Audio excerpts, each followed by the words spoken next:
Welcome to 50 Ways to Succeed at Work, where you hear stuff about ways to succeed even the most well-intentioned colleagues, advisors, careers officers and HR departments may never get around to mentioning.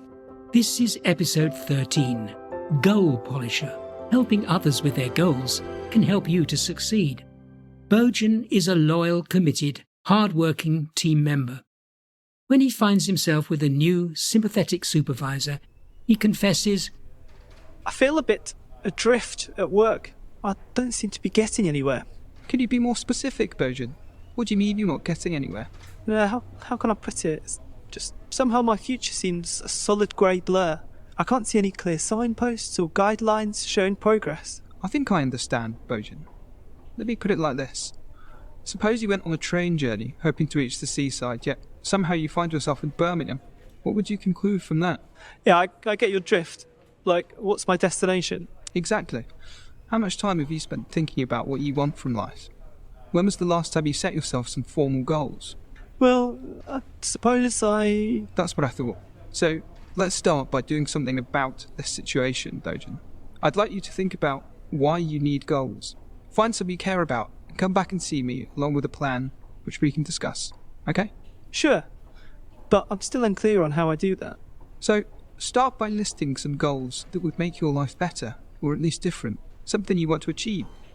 Then write these down and put them in some preferred order. Is that it? Anything else? Well, one of the most commonest reasons people fail to turn their goals into reality is not knowing how they'll measure their progress.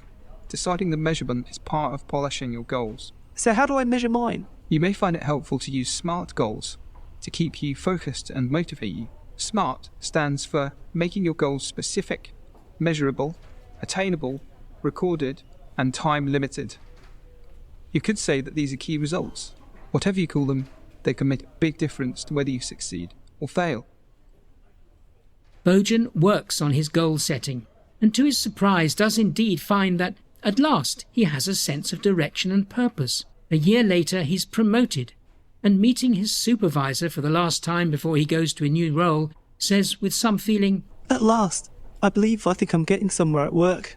If you meet Bojan now, he'll gladly explain the value of setting and polishing key goals. He'll tell you that people without goals are less successful than they hoped. Now let's relate Bojan's experience to your work situation and your search for success. When it comes to goals at work, people tend to have three main questions.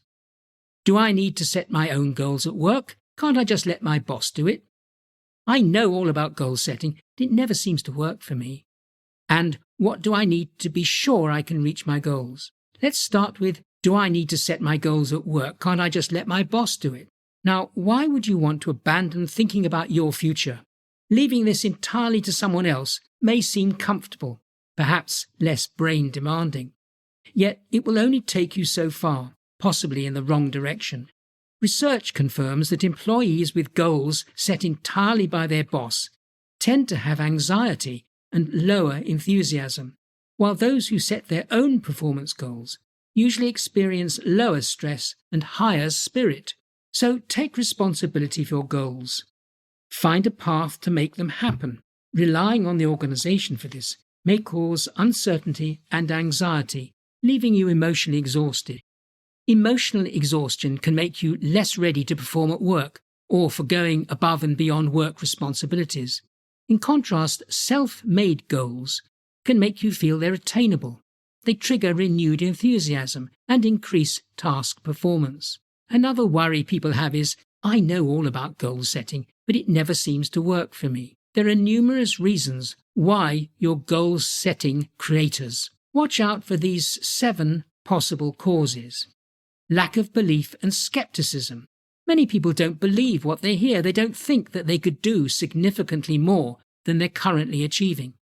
If no one around you sets sound goals or has limited ones that don't inspire, it's hardly surprising if you feel skeptical or unambitious about your goals. Setting the wrong goals. They set ones that they think they ought to do. For example, they choose ones that their family, teachers, boss, or peers urge them to develop.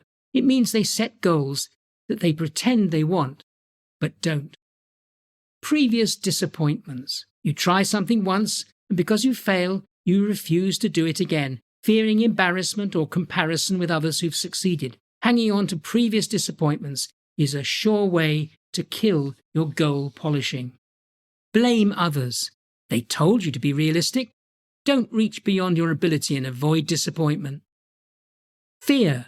This can paralyze many people into inaction, so that they keep on doing the same old things that they've always done. Fear stops them from setting new goals in case they achieve them. Laziness. Goal setting and polishing require energy. Without energy, you won't make the first step towards your goals. Comfort zone. Setting worthwhile goals will take you outside your comfort zone. Chasing your dreams could take you on a journey you could never imagine. And finally, impatience. Goal setting requires a focus on the future. Delaying gratification is one of the signs that you're ready to be successful in life. Wanting it now is a poor way to set goals. Some of these may not relate to your situation. Still, giving them careful consideration will pay off when you're working on polishing your goals. The final concern people have about goal setting is, what do I need to do to be sure I can reach my goals? Well, there are no guarantees, only risk reduction. That is, reducing the chances of goal failure. Here are some steps to take when goal polishing.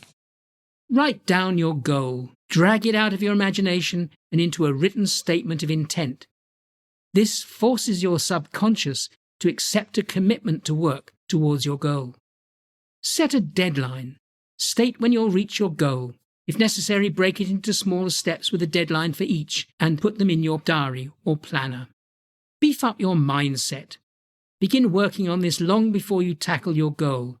For example, think what might get in the way of completion of my goals. Seek inspiration. Talk to other motivated people. Find inspiring reading and videos. Work on your attitude daily. Develop skills. Your new goals may require learning a new skill or some form of personal growth. What new knowledge and other support will you need to reach these goals? Take the first step. Make it easy and fight any urge to delay. Don't wait for something out of your control to happen first. Goals tend to die at the first hurdle of a first step. Start now and adjust along the way, and persist until completion. It's unlikely that your path to your goal completion will be straight and simple.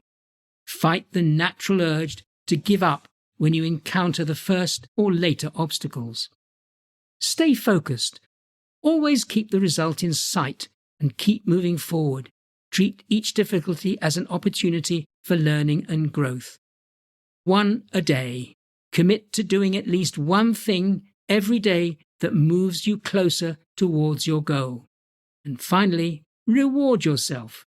Choose a reward for when you will complete your goal. Make sure it's worth having. This trains your subconscious mind to focus on activities that produce successful results. That's quite a long list of potential actions. You probably can't do them all, but use them to prompt some action. So what action am I proposing? First, write down your goals and the first step. Offer other goal setters practical help, such as fresh information or resources, such as your time. And the third action, familiarize yourself with goal-setting techniques, such as the well-known SMART goal method. And my takeaway from all of this?